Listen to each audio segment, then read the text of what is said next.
want to talk just quickly about what to do in case you feel like your categories are getting a little overwhelming. And I think now is sort of the perfect time to talk about a hack that we can do to help you kind of organize.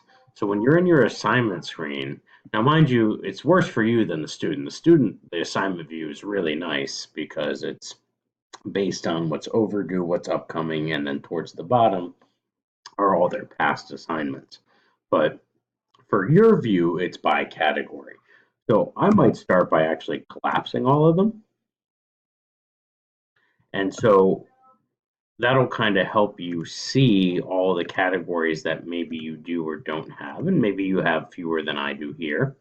Um, but what I think will be nice, and again, it's a hack, it's not designed that way, but I think what might be nice for us is if you go here to edit, now you can name this marking period 1 and hit save, right? And then I might go and actually create my next one. Now, we want to name it so Skyward for some reason has it as a spaced word. If we made it all one word, it wouldn't sync. Some of you might even be doing like the code, right, where it's like the similar code like that. However you want to name it. But now what I might do, and that'll actually go to the bottom. So in the end, you're going to end up wanting to drag that to the top.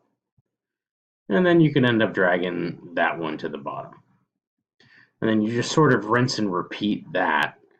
And now moving forward, you just pick the one that says classwork. That way you'll be ready to sync to Skyward because the naming convention will be the same.